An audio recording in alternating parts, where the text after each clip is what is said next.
है, बहुत ही दुखद घटना है। और कंबोले जी कहाँ है? माइक रुकिए ना, माइक बनेगा मेरे को वीडियो करना तो अच्छे से भाई वीडियो पूरा कौन बनाया है? हाँ वीडियो दीजिएगा ना पूरा वो नहीं नहीं मेरा भाई साहब भी बनाए अच्छे से बनाए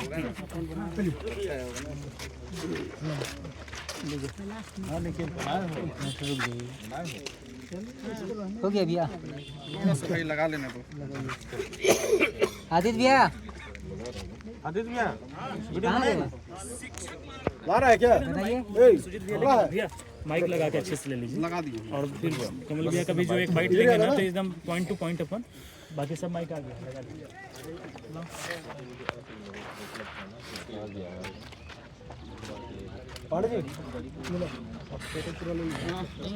आदित्य भाई, आपके मोबाइल में ये वाला केबल है क्या? मेरे मोबाइल में लगेगा नहीं। अरे नहीं मेरा भी वो वाला सी टाइप वाला है। एक मिनट इसे तरुण मेरे में लग जाएगा, और ये केबल है वीडियो बनाइए। मेरे में लग जाएगा, मेरे में मेरे में लगा लीजिए भैया।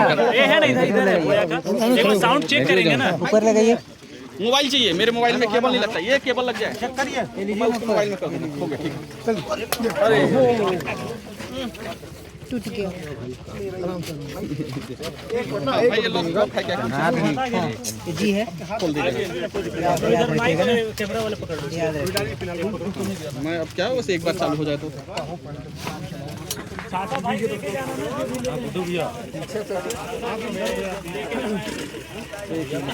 पानी से भीग जाने हाँ सर के मोबाइल में है। वीडियो ही नहीं चालू करना है।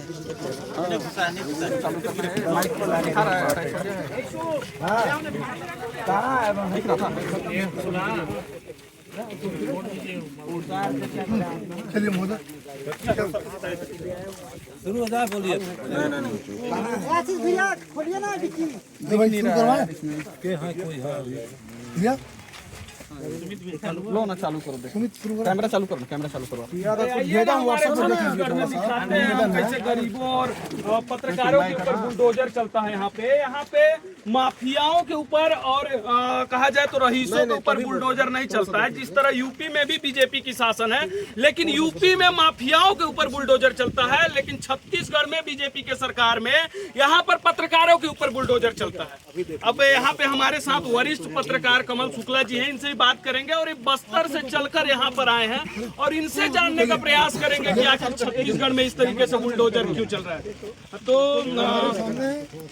सर बताइएगा कि मतलब इस तरीके से स्थिति क्यों है? गरीबों के ऊपर बुलडोजर चल रहा है, पत्रकारों के ऊपर बुलडोजर चल रहा है, लेकिन कहीं पे माफियाओं के ऊपर बुलडोजर नहीं। चालू हो गया ना? एक कोई पकड़ लीजिए ना इसको, इसके पास खाली हाथ है, आपके पास है क्या? आप ले रहे हैं ना सर को? नहीं नहीं नहीं नहीं नहीं आप लोग, आपका मेरा हाथ हिलता है। अरे इतने कैसे सुना आप? मैं यहाँ से ले लेंगे। मेरा मोबाइल किसको दिया? जो माध्यम है वो मीडिया, मीडिया को आप जिंदा रखिए। तो आप जो है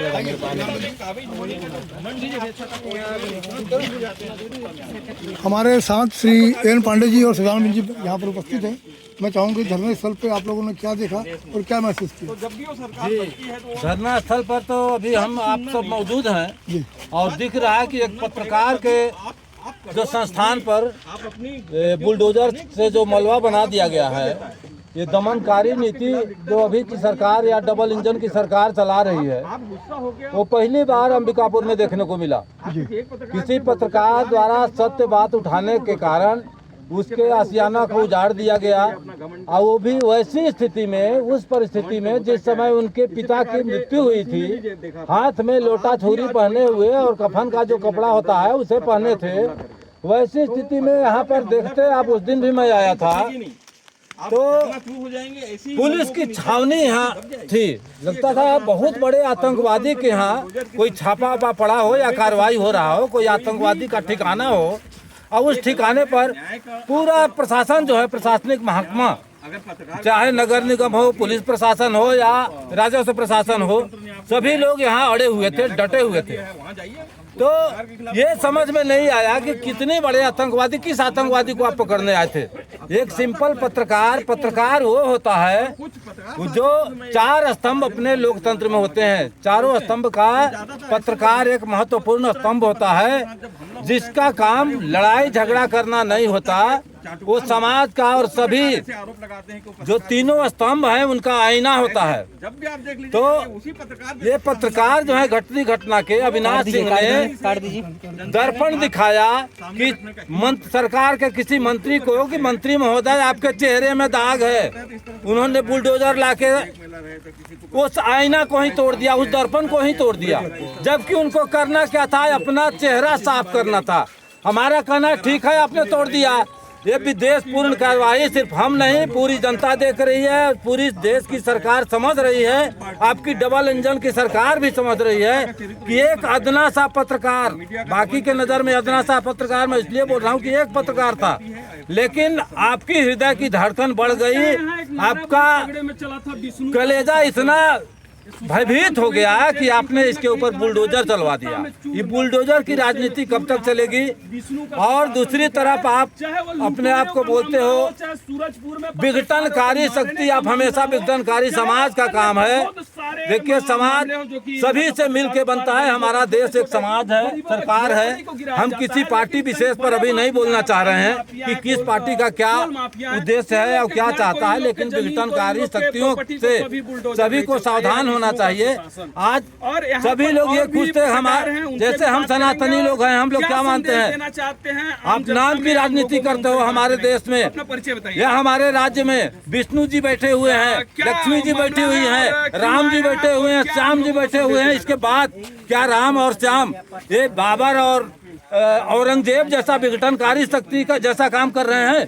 सुजान बिन जी, आप कर्मचारी नेता भी रहे हैं और बहुत सक्रिय राजनीति में भी आप हैं। इस घटना को आप क्या देखते हैं? देखिए, बहुत ही दुर्भाग्यपूर्ण बात है और दुर्देशपूर्ण भी है। इसलिए आप देखेंगे कि अंबिकापुर में जहां हम आप रह रहे हैं, यहां लगभग 50% लोग शासकीय भूमि में ही निवास कर रहे हैं। नजूल की भूमि, राजस्व की भूमि, पुनर्वास की भूमि, जितनी भी भूमि है सब शासकीय भूमि है और इस पर निवास कर रहे हैं।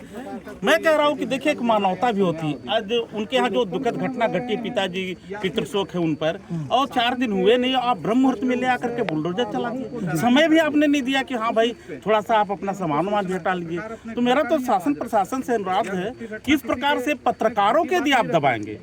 एक कबीरदास जी ने कहा था कि निंदक नियरे राखिए, आंगन पुटी छवाए, बिन पानी बिन साबुना निर्मल करे सुहाए। उस समय में राजा महाराजा निंदक रखते थे, आलोचक, ताकि हमारी कमियों को बताए। आज के समय में तो ये हो रहा है कि आप यदि शासन प्रशासन के खिलाफ में बात करेंगे, बुलडोजर आके आपको पिता का पितृशोक में चल रहे थे, ऐसी क्या आन पड़ी थी, उसी समय घटना करना था? नहीं, वही तो गलत है ना। अमानवीय तरह से ये क्या बोलते हैं, शासन प्रशासन का जो शासन का कहीं प्रशासन का नहीं, प्रशासन तो भाई जो कहेंगे वो तो करेगा। शासन का जो कार्रवाई है बहुत ही गलत है, बहुत ही दुर्भाग्यजनक है, अमानवीय है और बहुत ही निंदनीय है। जितना भी इसकी अशोक ठाकुर जी, आप वरिष्ठ पत्रकार हैं, पत्रकार की दृष्टि से क्या देखते हैं?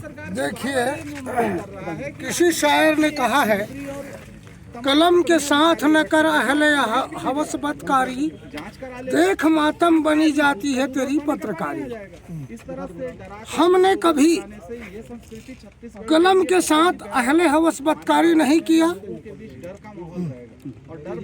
और अगर हमने बदकारी किया है तो इसका प्रमाणिकता दीजिए, क्योंकि हमने बदकारी किया है। यहाँ पर कोई पत्रकार लेकिन शासन का या सत्ता का दुश्मन उस सत्ता के खिलाफ जिस सत्ता ने हमें उनको दिखाते हैं तो उनका आईना दिखा रहा था, जिसमें हमारी चेहरे नजर नहीं आ रहे थे। मैं दोस्तों एक ही निवेदन करता हूँ, सभी पत्रकार बंधु, आईना देख लो, ये आईना है और उसका चेहरा आपसे मिलती है। इस तरीके से यहाँ पर घटती घटना। आप कुछ और पूछना चाहते तो और मुझसे पूछिए। तो आगे इसमें क्या कार्रवाई हो सकती है? इसमें ये कार्रवाई हो सकती है कि आज हम यहाँ हुआ है, कल वहाँ होगा, कल जहाँ होगा, कल कहाँ होगा, इसकी गारंटी किसी को नहीं है मित्रों।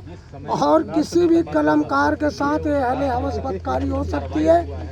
तो मैं तो कहता हूँ, दुष्यंत कुमार कहते हैं, अब तो इस तालाब का पानी बदल दो, अब तो इस तालाब का पानी बदल दो। कमल के फूल मुरझाने लगे हैं। जय हिंद, जय भारत, जय भारत। धन्यवाद।